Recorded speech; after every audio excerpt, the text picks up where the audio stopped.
previously on In Transition. It's that community. It's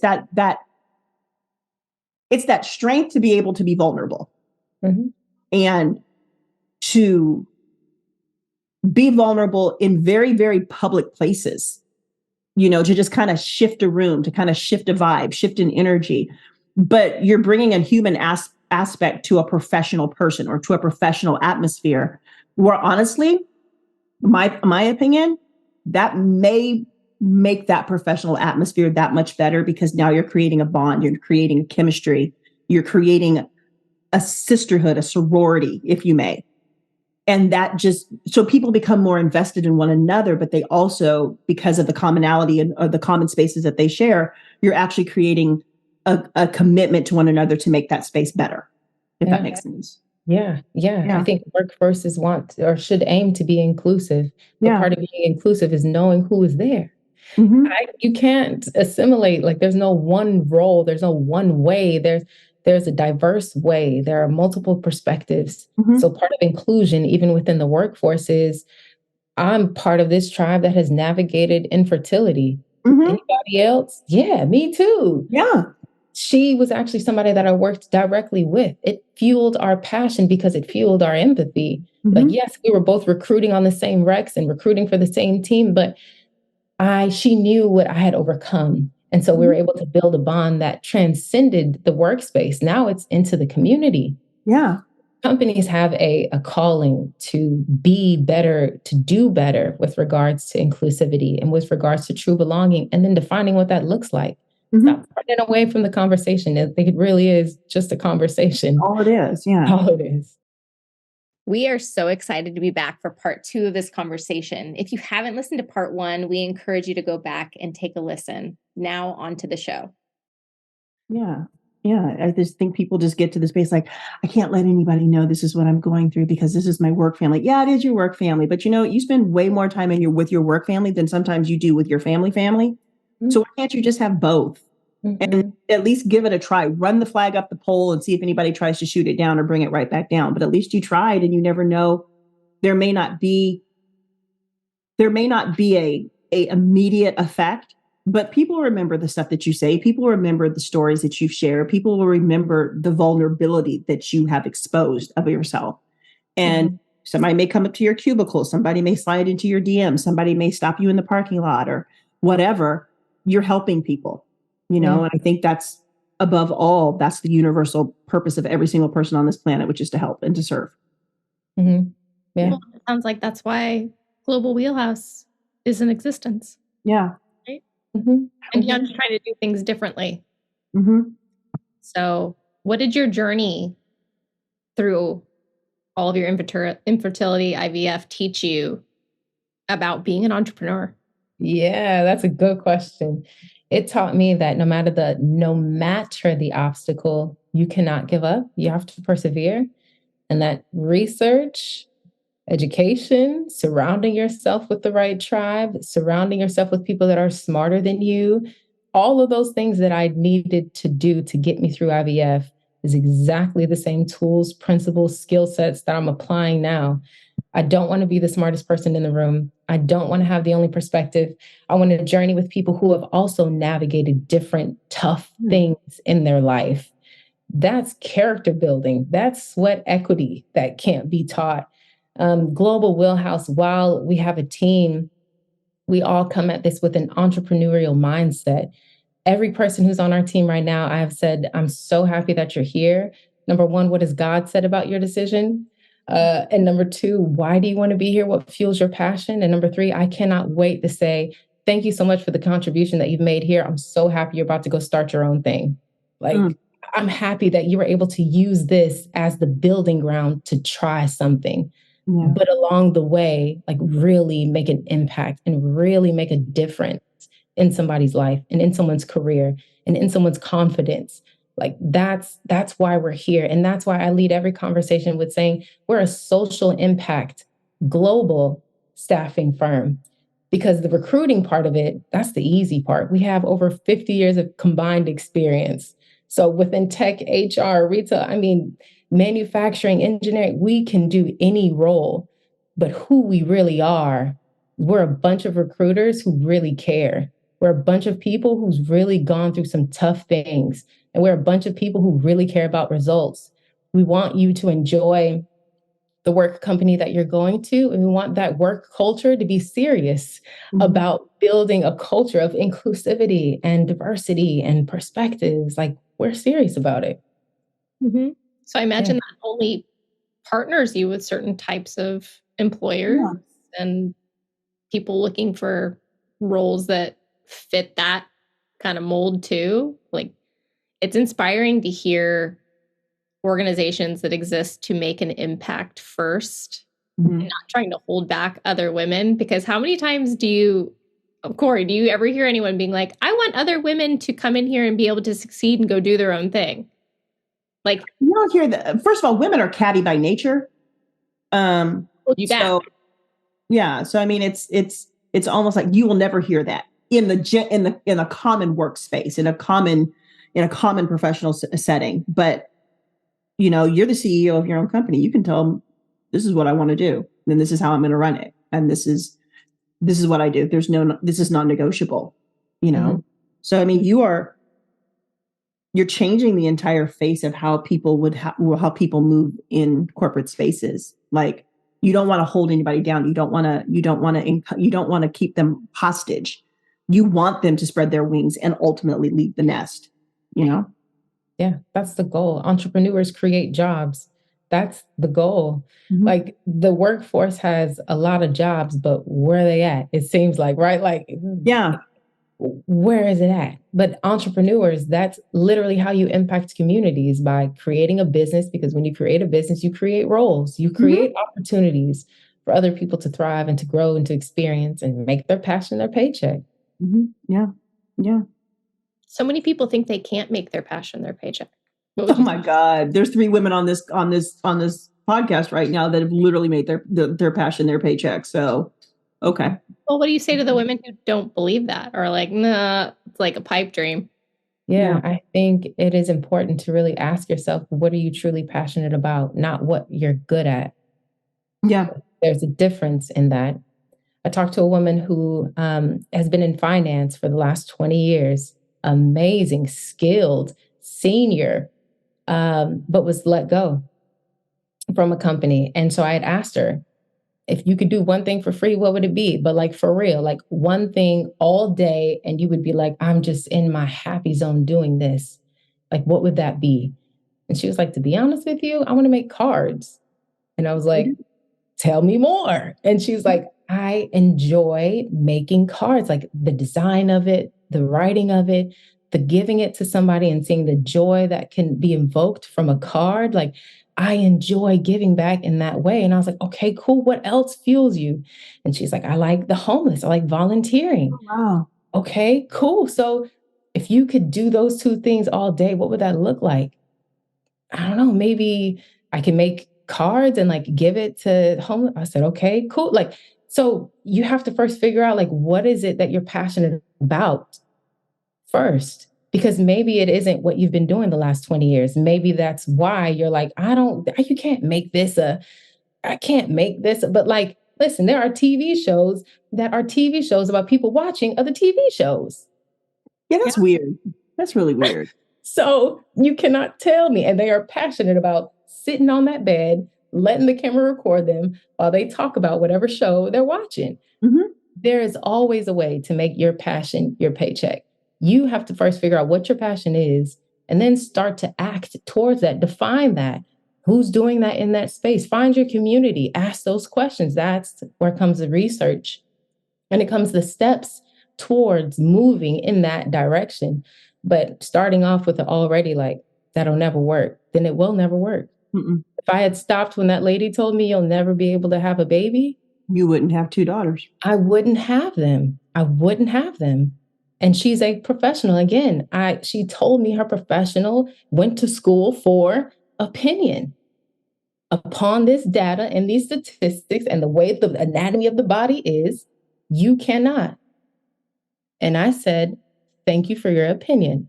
I'm going to go eat pistachios and figure out my life. Like, challenge accepted. Challenge accepted. Grab me another bag of those pistachios while you're just hand me that on your way out. Thank you. Yeah. Thank you. And yes, it took crying. Yes, I went through depression, but I went through that because ultimately, no, I woke up today because there's a purpose in me. God saw purpose in me today. So what am I supposed to do? I know I'm not here to live alone. That means I'm supposed to give to somebody else. Who can I give to today? I think we make life so difficult. We do. Because we want to add in our problems. If we take away the problems just for a moment, what would you do right now? I really don't even, I'm just. She's like, I can't even find the right questions to ask. It's just, I mean, it's just like, I honestly, in all honesty, I don't really have a lot of questions because I mean, what she's saying, what DeAndra is saying is stuff that you and I live by, you and I, the spaces that we all operate in. And so it's almost just like, there's no questions. Let's just keep this conversation going, So maybe this episode, maybe these 2 episodes that this will ultimately be, will empower a woman because that's what the 3 of us all do. We exist in communities. We build communities. We bring people into our community. We connect people from our community into a different community. We connect, we nurture, we inspire, we empower. So, I mean, it's almost like there's no questions. It's just, let's just have a conversation that could potentially inspire and empower somebody that's listening to this when this airs. It's, yeah. How do we be better advocates for one another? Because I feel like that's the shared space we have here. And DeAndra and I talked about this before we even recorded this session. It's like we need more spaces for women to support, uplift, encourage, challenge each other sometimes when you're like, come on, like, get up and do the thing. Yeah. Believe in them before they believe in themselves sometimes. Yeah. I had a call with somebody yesterday. And it was supposed to just be a catching up call. Like, hey, we met in a coaching cohort some months back, and we just kind of kept up with each other. And so we got on the call and she just kind of started talking and she's like, I keep looking for jobs and this kind of to your point, DeAndra, like I'm looking for jobs because this is what I've always done. And I'm like, okay, but are you cool with it? And she goes, but, and it goes back to that thing. I have bills. I have a mortgage. I have electricity and gas, or I have a car note, whatever. I'm like, okay, I get that. So maybe do it for a little bit longer, but maybe figure out a way to do it on your terms so you can still do the things that feed your soul and fuel your passion. But you just, and she's like, yeah, but I sit in these interviews and it's just like, I'm not feeling this anymore. And then it was like, okay, well then what do you want to do?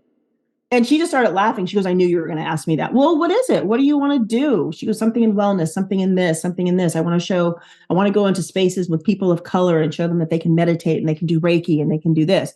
And I'm like, okay, so go do it. Just go do it because you're sitting here just talking about it.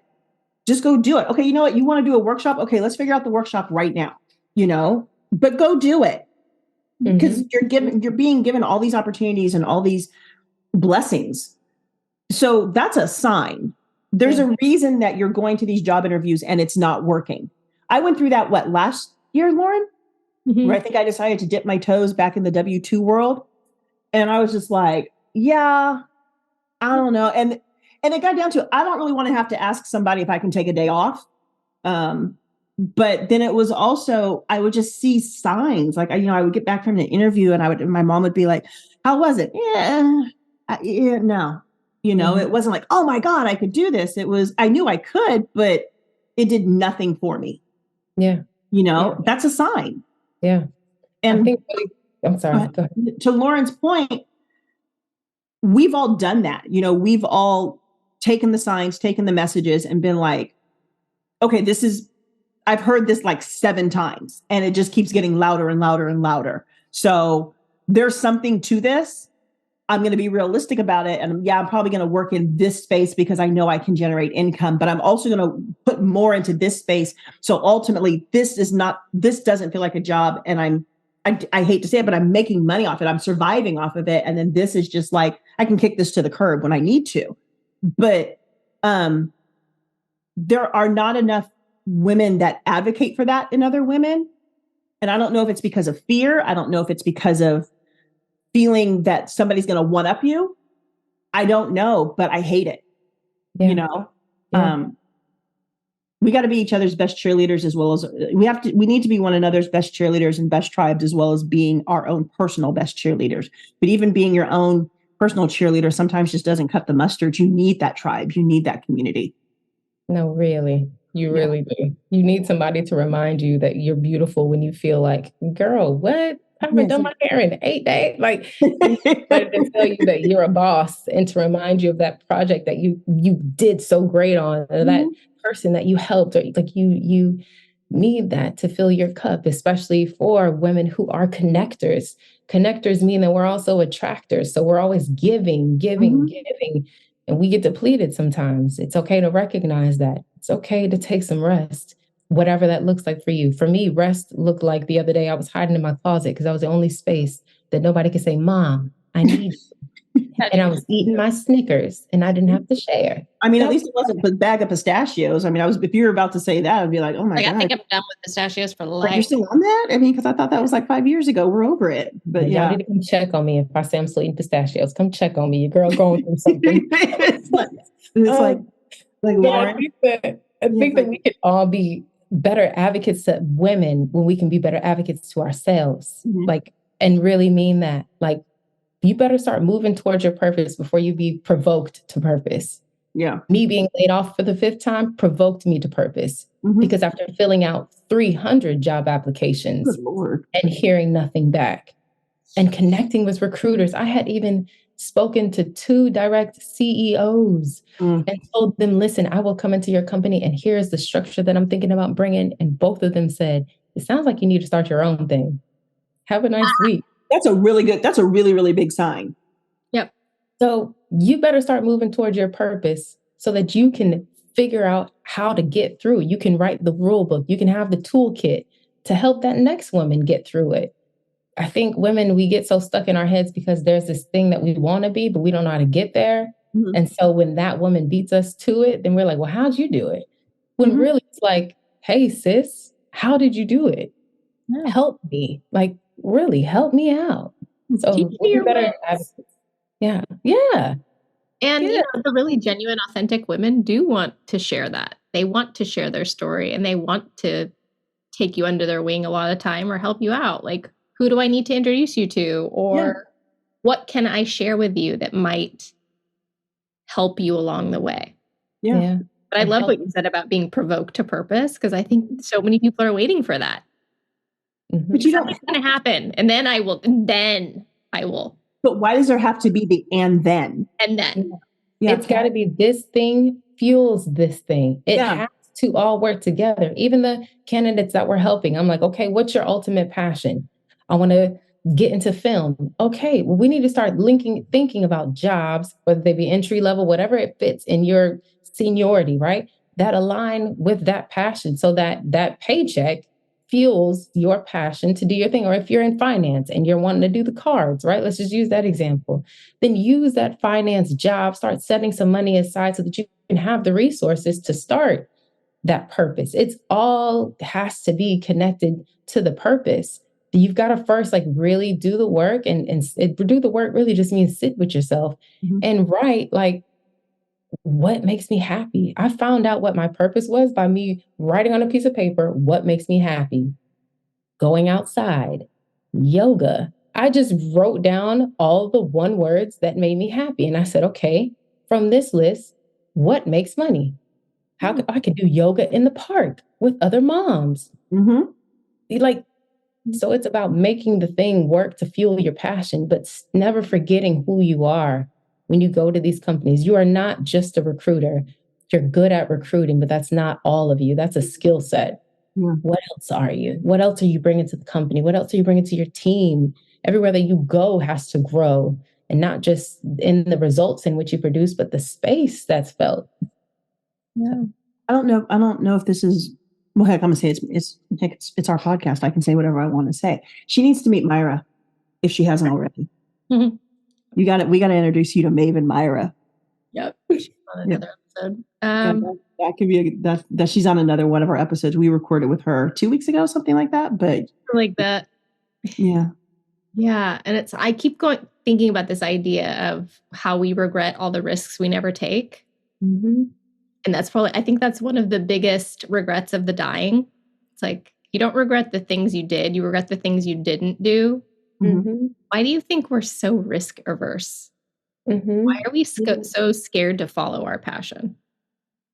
Because there aren't more people like us saying, try it this way. Like, you've tried it this way. We see what it looks like. And let me tell you something. If you think that working 25 years at a job is security, ask the millions of people who have been laid off at companies that have been there 20, 30, 15, 5 years. The only stability that you'll find is within your purpose. That's the only stability you have. The graveyard is full of 100 dead dreams. That's what the graveyard is like. So you woke up today for a purpose. Find what that is, but also remember, like, purpose is within the day. I think we're making it too hard. I think that we're like, oh, my purpose has got to, like, but if I make my purpose my paycheck, then my paycheck is like 6 figures. So I got to make, like, I think we're thinking of it too hard. And that's where the fear comes in, is because then we begin to try to assess, like, well, this has to look like this then. No, take complete control off. If you want to start making cards, make cards. And along the journey, things will come, people will come, resources will come that will begin to navigate where you should go. The coffee shops, like, you can think of so many random things that people are like, I was sitting at home and this is what I like to do. I like coffee and I'm going to figure out how to make coffee my thing. And now there's Dutch Bros. Now there's Starbucks. Now that, like, there's so many things. And so allow the fear of the unknown to provoke you more than the fear of the known. We know that jobs are laying people off. We know that. So now what are you going to do with it? Well, and it's like, we like to start at the end for whatever reason, right? Yeah. At the beginning. Calendar. Yeah. It's corporate mindset. Work back. Yeah. No. But I need to make $200,000. Or like, well, that's like a great goal to have, but could you just make 2,000? Could you just make 200? We got to start somewhere. Find somebody who's making 200,000 in your passion, and reach out. Hey, how did you do that? How'd you do that? Like, again, that's how we're better advocates for each other, is somebody has got to dare to bet on themselves and to try it and to figure it out. Because whatever your passion is, you're not the only one that's going through that. You're not the only one that has that passion. Go find it. Stop making the excuses for it. Just as much as I can fill out 300 applications, I can also have 300 conversations. I can also have, so it's the balance in it all, but don't ever give yourself an excuse to not start. Yeah. You got to start. That could be your purpose for one day right there. I'm going to start, That's what I woke up to do. Start. Yeah. And like DeAndra said, maybe that's research. Yeah. Maybe that's research. Maybe that's, seeking out somebody. Say that again. Having a conversation. Just maybe even it's just getting on Google or just getting on YouTube and watching somebody that you view as a mentor to see how they did something. You're starting. You're one step closer than you were yesterday. But the goal is to keep going. Yeah. Like, don't do the research and say, oh, well, according to the research, it looks like it's going to be too hard. But find another way. Figure out another way. Find another way.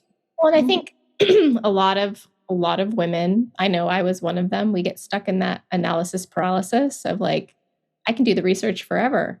And then you almost start to psych yourself out, or you start comparing because you're looking at too much. And there's a certain point where you almost need to cut that off. And, I don't care that this has been done 50 other times, 1,000 other times. No one is me. No one's done it like you. Yeah. What do I uniquely bring to this? Exactly. That's what you should use research for. You're using research to see what's been done, what's working, and what's not working. Okay, cool. Now, from research, now you start going into strategy. Okay, based on the research, here's probably a good starting line to start. like, let me continue this way. And then that's not working. So let me not do that. But there's a sweet spot here that nobody's created something. Maybe that's where your purpose is. Your purpose is discovered, though, if you keep moving. You can't get stuck at one step. You can't get stuck in the research. You can't get stuck in the prayer. You can't get stuck at the strategy. You got to continue to the action. So, but the action comes through that tribe, that accountability, that community. That's like, hey, how's your podcast coming? I heard you coming out with Meg. Like, it comes through talking about it to everybody that you can, because the more you talk about it, the more you remember who you really are and what you're here for. So even to hear you introduce me is like, yeah, that's right. I did that. Like, thank you for that reminder. I totally forgot about that. Everyone wants the acknowledgement and validation. And that's what really community is too. Like, they're pointing out the things you're not giving yourself credit for, those even small things. Like, look how far you've come. You did that thing. And how do we get you to the next thing? Yeah, it's like, okay, you did that. What's next? How can we serve you? How can we help you get to the next? Yeah. Or even, hey, I know you thought that was cool, but actually, here's some feedback. Here's some and right, you have to be able to accept that from your tribe too. I want to fail in front of 200 people than 200,000 people. I want my 2 friends to tell me the truth before I get in front of 20 friends and think that I'm an expert. You have to be able to really trust your tribe, that they have good intention, that the community in which you give your ideas to is a trusting community. And that's built through telling stories, through empathy. Hey, this is what I'm going through. This is what I'm struggling with. That's like, it really starts at the heart to heart level. Yeah. Then we navigate life through that. But heart to heart, like, who can I build with? This is what I need. And then we go from there. I mean, to that point, you said you have to be able to have people that you can take the constructive criticism from. I think sometimes women, there's so many, what's the word? There's so much. It's almost like how I feel about self-care. Lauren knows that people talking about self-care is such a mani-pedi. Oh my God. It's not just a mani-pedi. Get your money right. Get your money right. Get some exercise in, eat right, clean out your social, whatever. But I mean, I think social media has done such a disservice in terms of, talking about your tribe, and I think some people believe that your tribe are the people that are only going to tell you the good stuff. They're only going to tell you, yes, girl, that lipstick looks good on you. It's like, no, you look like a clown. You know what? What did you do this for? Why are you doing this? Your tribe are the people that you trust explicitly, that will tell you when they will pump you up, but they will also knock you off that pedestal if they think you're doing too much, or they will have your back if you make a mistake. Like he's a member of my tribe. He's like literally one of the best people I know. And I posted something on social and it was weird. I posted it and it wasn't anything bad. It was a copy of, something that Lauren and I were doing. It was the picture I chose. And the picture wasn't risque. It wasn't anything like that. But I just remember somebody's going to say something about this. And 10 minutes after I posted it, I get a call from a person in my tribe, a male member of my tribe. And he was just like, can you take some criticism from you? Absolutely. Yeah, you've used that picture a little too much. You may want to switch it up a bit, because you can still kind of see it. So it looks like you're just like, it's looking kind of weird. You need to show a different side. I took the picture down. I'm like, I appreciate you. He's like, I always want to make sure you're going out there showing the best part of yourself. That's a tribe. That's a card carrying member of my tribe, so you need those people that can tell you when you're showing too much of yourself, when you're making stupid mistakes. You're not stupid, just you probably could have come at that a different way. Those are the people that are legitimately your tribe. They are down from you for the good, the bad, everything in between. And those are also your friends. When they can take it from you too. Right? It easily said, well, thank you, friend, for your opinion, but I'm leaving the picture. Yeah. And he would say, all right. Oh, yeah. We can agree to disagree. I think you're using it too much. But then I actually had, I did go back. I'm like, yeah, I do use that picture a lot. And then at the same time, he was like, you probably also need new headshots. Call our girl. So it's like, call Alejandra. Okay, I'm going to call Alejandra too. Okay. But I mean, yeah, those are the people. Those are the people you want, not just the ones that are going to pump you up and, oh my God, your shoes look good. Oh my God, girl, you did that. No, girl, that was stank. What were you doing? This is a really good point, and I think this could be a really good place to kind of land. Okay. Is around this concept of how do you curate these type of people in your life? Because I feel like I've met so many women that are like, no one will tell me the truth, or they sugarcoat everything, or I have to walk on eggshells because I can't do this thing. It's like, where are these people that are going to give me their honest feedback, and they're going to be kind yet clear? Yeah.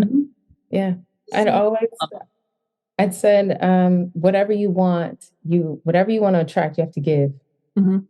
So for those women who are saying, I can't find a tribe, it seems like everybody's so catty, it seems like this and that, it seems like, I would encourage those women to ask, where have they provided the space that they would like to see? That's one. So that's action. But then two, it's also, have you been authentically yourself enough that others know what that looks like, what support with you looks like, what journeying with you looks like? If you are not vulnerable, it's difficult for somebody to support you. If you haven't had tough conversations, like, for example, my soul sister, I call her my soul sister. Because we've been through tough things, I know that whenever she's upset or going through something or something bothers her, I know that support for her looks like, give her a minute. Versus for me, it's like, no, I want you in my face. I want you to come check on me. I want you to call me. I want you there.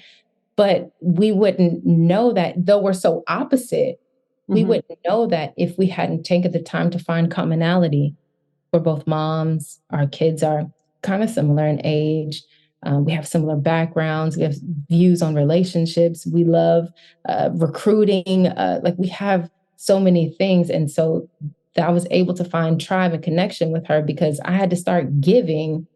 This is what I'm looking for. This is what I need help with. But then also I need you to tell me when I'm being too much, because I'll go in and hug you. And so it's like, it's this song and dance, but it really is relationship building. I don't want to spend any time with you if I cannot be my authentic self with you. Yeah. So I would encourage those women to do two things. One, create the space that you want to see, because maybe that's what you're supposed to be here for, is to create spaces. So create the space that you want to see. But then two, ask yourself, do the reflective work. Am I giving off like what I need? Am I being vulnerable so that somebody knows how to support me? Or am I just really in my head with it and not communicating that this is what I need? So then I feel like nobody cares when actually everybody cares. They just don't know how to show you that they care. Yeah. Are you creating a space where people can feel safe? Like, you have to be vulnerable to create the safety for other people. You have to give what you want. And I mean, in part, to Lauren's point, when we decided to do this podcast, we were very, very intentional about putting ourselves on the hot seat first, so to speak. Because if we're hosting a podcast that is based on authenticity and transparency, it would look really skewed if the two hosts weren't willing to put themselves out there to be authentic and transparent and talk about honest to God transitions that impacted and continue to shape our lives even today, even to the point of, like, Lauren's still going through her transition. I don't know if I'm still going through it. I guess I am, but it's still shaping how we moving forward, And another thing I would probably add to that list of, how do you curate your tribe? Maybe have some people in your tribe that are exactly where you want to be, where you want to land. Not just always the ones that are exactly at the same starting point as you, but maybe someone that's a couple steps ahead, maybe someone that's a few more steps of that, and then maybe somebody that's actually where you want to land, because that's a vibe that you will constantly be around. And that's also somebody that can show you the ropes and help you maybe sidestep some of the faux pas that they experienced. But also, even in saying that, be authentic with them, be a person of a reciprocal heart.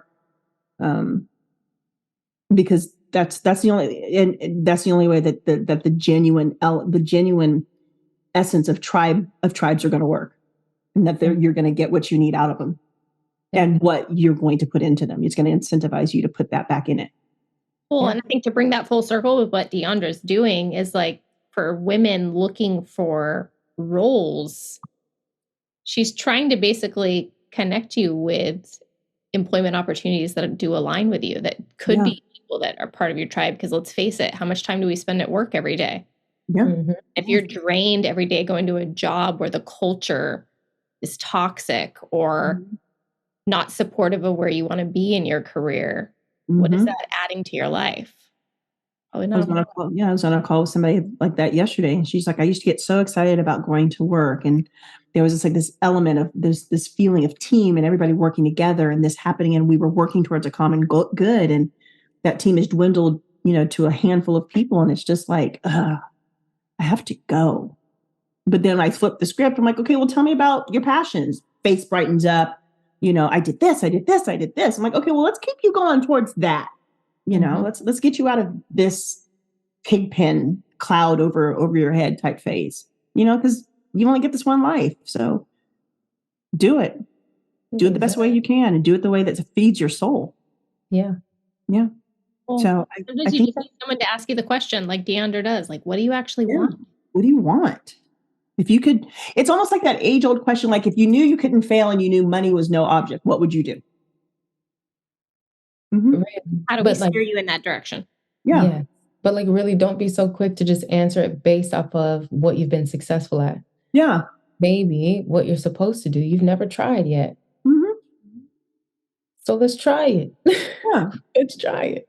I mean, and it's not as easy as just saying, yeah, so just go do it. Just go try it. I mean, there's going to be hills and valleys. There's going to be potholes and speed bumps, and there's going to be smooth sailing from time to time and everything in between. But you're never going to know if you can do it. And if it's something that will put a fire under your butt, you're never going to know it until you try it. So try it. What do you have to lose? There's no time frame as to when you do it. Just start it.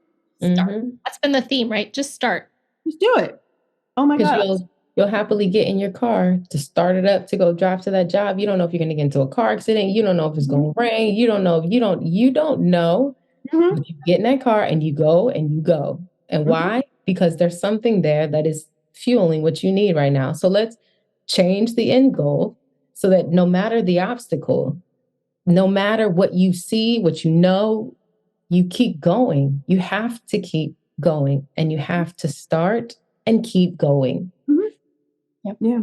Honestly, I think this is a good spot to end it, because I feel like we could be on this call. We could be on this podcast episode forever. Yeah. Tell us, DeAndra, what's next for you and Global Wheelhouse? Yes, that's a really good question. So we are actively seeking to continue to connect and support with candidates and clients. We are truly sitting at the intersection of providing that authentic connection. So the next steps for us is continuing to work with brands that want to have a good, sustainable environment, that are looking to hire the next C-suite or backstock recruiter. Like, listen, we're here to hire any role. So that's one. And we're going to do that through events. So definitely you can look forward to more events from us. We just wrapped last week our Passions to Paycheck virtual event where we talked about entrepreneurs and entrepreneurs. 15.4 million people were laid off last year. And so a lot of people are in this space of, do I apply for another job and to continue to be a great manager, providing roles for other teams, or do I take a risk on myself and see what entrepreneurship is like? So we're definitely looking to bring forth more events. This summer, we have a goal of providing 1,000 jobs and connecting folks to their passion. So you can always look for us to be on the move. We are located in different cities throughout the US. So look for us online, look for us in person, but we want to connect with as many people as possible. We want to continue the conversation. There's no boundaries on what this looks like. We're defining this thing as we go because it's growing. And we want everybody to be a part of the change with us. So that's what's next with that for us. Awesome. And I can attest to the fact that DeAndra does exactly what she says she's going to do. When she makes those connections, there's no time wasted starting those conversations. Yeah. So a lot of people feel like the recruitment space, like they get ghosted. Not in this world. I've seen her in action. So if you're looking for work or you're a client that's wanting someone to help you find good candidates. Yeah. Where can people find you? Yeah. So you can connect with us on LinkedIn, Global Wheelhouse, or you can even connect with us on the site, globalwheelhouse.com. I'm also active on TikTok. You can find me on all socials at DeAndra Brown Global. I talked about the moment that I decided to launch my recruiting firm on there and on TikTok. And that video went from 99 followers and like 1 view to over 190,000 views and over 17,000 followers. Oh my goodness. So I say that to say, you have to talk about it. You have to do it. You have to take the steps, even if you're afraid, even if you think nobody's listening to you, because there's somebody that you're supposed to connect with through your journey. So don't be afraid to talk about yourself, wherever space that you're at, the Starbucks line, the office cubicle, TikTok, Instagram. Listen, tell people your story, but I want to hear your story. I want to connect. It fills my cup, helping people connect their passion. So I want to connect with you. Reach out to me all the time. Awesome. Well, thanks, DeAndra. Thank you so much. Love to have you back in the future. And Definitely. we appreciate everyone for listening. We'll see you again next week. Thanks, guys. Thank you so much for tuning in this week.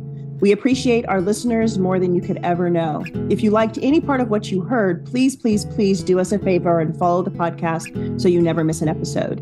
And if you're willing to go a step further, we would love for you to leave us a review and send this episode to a friend that you feel would be served by it in any way. We are so excited to finally share more about Catalyst, the community that we are building in conjunction with this podcast. Our mission with Catalyst is to create an authentic, safe, and inclusive space for heart-centered, growth-minded, multi-passionate women to navigate their life's transitions by building meaningful relationships, learning from one another, and growing into the best version of themselves, and maybe even make the world a little bit better in the process. If you're interested in becoming a founding member of Catalyst, we would love to learn more about you and have you apply at wearecatalyst, all one word, .social. We only have a limited number of spots for this founding member round, so be sure to get your application in soon. Again, the website to apply is wearecatalyst.social. We look forward to the possibility of getting to know you on a deeper level and supporting you in navigating your life's transitions. We cannot wait to have you join us for the next episode. Until then, we encourage you to lean into your community and embrace the growth that inevitably happens when you're in transition. See you guys next week.